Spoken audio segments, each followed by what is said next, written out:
उत्तर महाराष्ट्रामध्ये अतिशय दारुण परिस्थिती या शेतकऱ्यांची आहे आणि तिथील सगळ्या शिवसैनिकांना त्यांनी आवाहन केले की त्या परिसरामध्ये जाऊन शेतकऱ्यांना कशी मदत करता येईल ती जास्तीत जास्त मदत तुम्ही करा। त्यामुळे दसरा मेळाव्यासाठी मुंबईमध्ये येऊन वेळ खर्च करण्यापेक्षा तातडीनं त्या ठिकाणी जी गरज आहे शेतकऱ्यांना ती मदत तुम्ही करा। त्यामुळे जे ठिकाण आझाद मैदान आहे ते सुद्धा बदलण्याचा निर्णय उपमुख्यमंत्री आणि आमच्या पक्षाचे मुख्य नेते एकनाथ शिंदे साहेबांनी घेतलेला आहे। त्यानुसार आज ते आपली भूमिका जाहीर करतायत।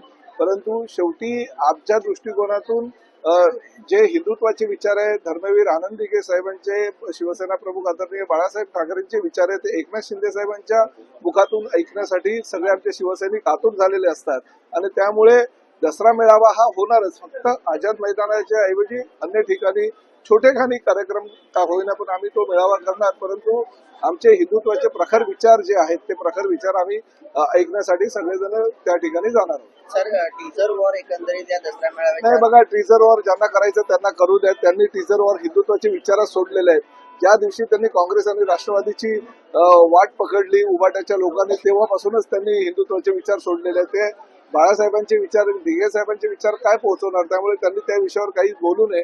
आणि शेवटी एकनाथ शिंदे साहेबांनी सर्वसामान्य शिवसैनिकाला आपलंसं केलेलं आहे म्हणूनच विधानसभेच्या निवडणुकीमध्ये महायुतीच्या पारड्यात एवढं भरभक्कम पाठिंबा आम्हाला सर्वसामान्य मतदारांनी दिलेला 237 आमदार या विधानसभेमध्ये महायुतीचे निवडून आलेले आहेत। सर, ठाकरेंचा आवाज गुंजणार अशा प्रकारे आज हल्ली महाराष्ट्रामध्ये फक्त शिंदेचाच आवाज चालतो, दुसऱ्या अजून कोणाचा आवाज चालत नाही। त्यामुळे सर्वसामान्य शिवसैनिक हा एकनाथ शिंदे साहेबांवर प्रेम करणारा शिवसैनिक आहे आणि भविष्यामध्ये येणाऱ्या महापालिका, जिल्हा परिषद आणि पंचायत समितीच्या निवडणुकांमध्ये, नगर परिषदेच्या निवडणुकीमध्ये आमची काय ताकद आहे हे आम्ही दाखवून देऊ। भले त्यांनी कोणीही एकत्र येऊ द्या, नाहीतर तुमचा घटस्फोट होऊ द्या।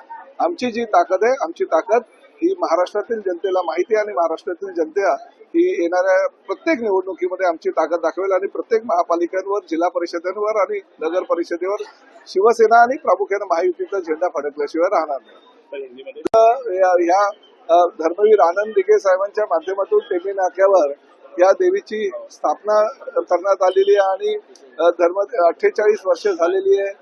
धर्मवीर दिघे साहेबांच्या नंतर एकनाथ शिंदे साहेबांनी अजूनही मोठ्या प्रमाणात हा उत्सव साजरा केलेला आहे आणि आनंदाची गोष्ट आहे की आम्ही गेल्या अनेक वर्षापासून ह्या टेंभी नाक्यावर दर्शनासाठी येतोय। किंबहुना ह्या देवीचा जो मुकुट दिसतोय त्या मुकुटाच्या वेळेस आमच्या ह्या टेंभी नाका परिसरातील सगळे काही व्यापाऱ्यांनी एकत्रितपणे दिघे साहेबांना सांगितलं होतं की आमच्या माध्यमातून आम्हाला तो मुकुट बसवायचा आणि त्यामध्ये प्रताप सरनाईकचं पण योगदान थोडंफार आहे, कारण त्या मुकुटासाठी आम्ही ज्या वेळेस ते सोनं वगैरे जमा केलं होतं त्यावेळेस आम्ही सुद्धा सगळ्यांनी मिळून त्यामध्ये योगदान दिलं होतं। त्यामुळे ह्या देवीचा आशीर्वाद सातत्यानं प्रताप सरनाईक आणि त्यांच्या परिवारावर आहेच।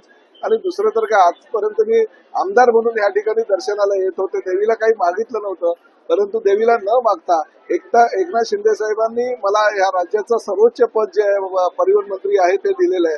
त्यामुळे न मागता देवी प्रताप सरनाईकला एवढं काही भरपूर शिंदे साहेबांच्या माध्यमातून दिलेलं आहे। त्यामुळे आता मागण्यासारखं काहीच नाहीये, स्वतःसाठी किंवा स्वतःच्या कुटुंबियासाठी काही मागायचं नाही। फक्त या राज्यातील गोरगरीब शेतकऱ्यांना लवकर या संकटातून बाहेर काढ एवढंच मागणं देवीला केलेलं आहे। कॅबिनेट बैठक झालेली आहे आणि कॅबिनेट बैठकीमध्ये मराठवाड्यात खूप मोठ्या प्रमाणात ओला दुष्काळ पडलेला आहे। धाराशिव जिल्ह्याचे आपण पालकमंत्री आहात, काय नेमके ठोस निर्णय या कॅबिनेटमध्ये? निर्णय अतिशय चांगले घेतलेले आहेत। तेच मी पहिल्यापासून तुम्हाला सांगतोय की शेतकऱ्यांनी काळजी करायची किंवा घाबरायची गरज नाही। पूर परिस्थितीशी सामना शेतकरी करतायत आणि शिवसैनिक सुद्धा त्यांच्या जोडीला खांद्याला खांदा लावून मेहनत करतोय। शिंदे साहेबांनी सर्व आमच्या पक्षाच्या कार्यकर्त्यांना आणि समस्त शिवसैनिकांना, पदाधिकाऱ्यांना सूचना केलेली आहे की तुम्ही मुंबईमध्ये दसरा मेळाव्याला येण्याच्या ऐवजी त्या म्हणजे विदर्भ असू द्या, मराठवाडा असू द्या किंवा उत्तर महाराष्ट्र असू द्या, त्या ठिकाणी तुम्ही थांबा, शेतकऱ्यांना जेवढी होईल तेवढी मदत करा। एकनाथ शिंदे साहेबांच्या माध्यमातून जे खाद्यपदार्थ आहे किंवा अन्नधान्य आहे किंवा इतर जे साहित्य आहे, त्या गृहोपयोगी वस्तू आहेत, त्या वस्तू देण्याची मोहीम आमच्या शिवसैनिकांनी प्रत्येक जिल्ह्यामध्ये ठेवली आहे आणि एकनाथ शिंदे साहेब सर्वतोपरी सहकार्य सर्व शेतकऱ्यांना करतात।